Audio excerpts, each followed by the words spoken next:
So finally getting to sit down with Kirby Smart going into his 4th season at Georgia, and we literally just got off the field with your quarterback, Jake Fromm. And obviously leader, he just got it oozing out of every single pore. But I'm curious, when he first walked in here, like what you saw in him and how have you seen that manifest itself over the last 3 years? Well, from the first time I ever met him in recruiting, the stories just kind of, you got immersed in his stories. The whole World Series, Little League World Series, leader of his program, his high school quarterback coach is really a good coach, and he's done a great job developing him. But ever since he set foot here, there's never been a doubt in his ability, and he understands the game of football and protections better than anybody I've been around. So it's just natural for him to go out there and just take over and lead. There's a good old saying that I love.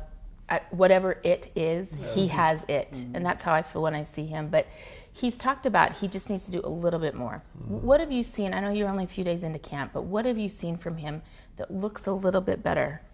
The finer points, things with the wideouts, not being afraid to lead and kind of command respect. But it might be, Cager's a new receiver we got from Miami, and he doesn't come right back down his stem on a route. He goes over to him and makes him feel important and coaches him the right way without confronting and yelling and screaming. It's just the way he handles it is with such ease and class that it makes that person he's talking to feel important. And like the center, he in the center trying to declare the mic, trying to make decisions on how to protect. He goes over to Trey and says, hey, well, we can do it this way, and just presents himself really well to the other players. Mm-hmm. When you look at your receiving core right now, to us it's going to be brand new when we go to practice. Yeah. Who is that? Wait, who is, you know what I mean? When you look at them right now, what stands out to you, or if you could give them almost like a theme, what do you have? I think the biggest thing is chip on the shoulder. Mm-hmm. They want to prove themselves right, and it's not that everybody doubts them. It's just there's a lack of experience. Mm-hmm. I mean, we don't have a lot of catches there. But a lot of those kids that we're counting on, they've caught the ball a lot in practice for the last 2 to 3 years. They got to do it in the game now. They haven't had the opportunity because there was 3 really good players in front of them. Then you throw a tight end in there. There's a lot of good players that were here that are gone. So these kids are just kind of salivating at the opportunity to jump all over it and go play. And I think you guys will get to watch them today and be impressed. I remember we did your bowl game, and we're not going to go there because that was just an aberration in my mind. But DeAndre Swift, I remember looking at his face on the sideline and him not able to run the ball. And there was this look on his face that I think must haunt him through this season. What have you seen about him? Yeah, I hope it won't haunt him through this season. No, I mean in a, that's never going to happen to me again kind of way. In a good way. I think it's a vindication that I'm going to get this thing right and do really well. And I think he was more frustrated with the turnovers, fumbling the ball. That's a running back. That's like the haunted house. You don't want to go there. You don't want to experience that. And you do that with how you practice every day. And we've made a huge emphasis on that for all offensive positions. It's about the ball, the ball, the ball. We emphasize that all the time. Well, if he takes that as serious every day, it allows you to relax when it comes game time. And I think for him, getting him the ball in space and finding ways, creative ways to get him the ball because he's a playmaker. In recruiting, obviously, back-to-back top 3 recruiting classes, but some of the toughest recruiting coaches has to do is keeping their coaches. And for the first time, you're dealing with, new coordinators, here we go. What's this experience been like for It's you? really been an easy transition because we got new coordinators, but we don't. Because the coordinators we have were here last year. They're on your staff. They're on our staff. They understand what we're trying to do. It doesn't mean they're doing everything the same. They have their personalities, and they both have great personalities. And I think the players embrace change sometimes because it provides a new energy, a new juice.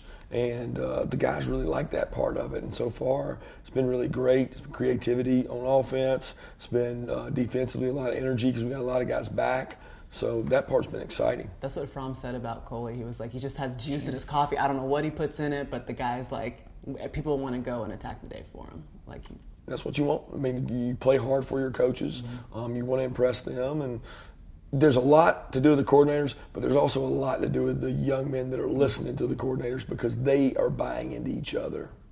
So we haven't talked defense yet, which is crucial.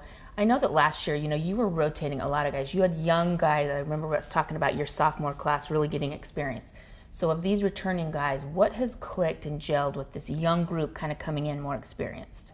I think the number of times they've heard the same things, and a lot of our defenses, they're starting to get confidence. There's a lot more communication out there. I mean, when you get 2 safeties that have played together for an entire year, what happens is they kind of communicate out to the corners. The 2 linebackers played for the first time last year, like Monty, Tay, and a couple of the other guys are playing. So now the communication is happening everywhere more often, and we got a lot more connection when it comes to that. And it was a tough year last year because we had a ton of guys to replace from the prior year. I used to love when you would do a game for Alabama, you're the defensive coordinator, you'd be sitting on the sideline with your iPod in, and you'd have some interesting music taste, right? Yeah, you had interesting musical taste leading up to the game. Let's hear it. I like a little bit of everything. I mean, people say that the only thing I just despises me and disgusts me is I just don't enjoy heavy metal. It's just too loud, and sometimes they play it down in the weight room, and it just, I'm like, ugh, how can you get motivated? So I like a little bit of everything, and old school hip hop that I grew up with, the Tupac generation, all that. But then new music, new country music. I like a lot of Luke Bryan and Jason Aldean. Those guys are fun to listen to, but mixed in with a little bit of what our players like, because I hear so much of it at practice in the locker room. It grows on me, and I enjoy it. So I just hope that somewhere there's like Migos mixtapes. Absolutely. Quavo? We get that at practice all the time. Yeah. Quavo's one of my favorites. He communicates all the time, and he's a Georgia guy. Well, Coach, we always appreciate you allowing us into the living room. I know that you have to get back to camp at some point. You guys got the shoe game working over there. We're working on it. All going. We've just got sweats on, so if you need us out there, we know how to run routes. Y'all ready to Ask go? her- Mesh points. Ask her what her shoes say, though, Coach. I don't know what they say. What do they say? What do your I shoes don't say? know. She doesn't know either. They could say total loser, and I wouldn't. You wouldn't have a clue. But she's No wearing clue. them. But they look good. Thank you, and that's all that matters. But we look good. We look good doing it. Thank you for watching ESPN on YouTube. For more sports and analysis, download the ESPN app, and for live streaming sports and premium content, subscribe to ESPN Plus.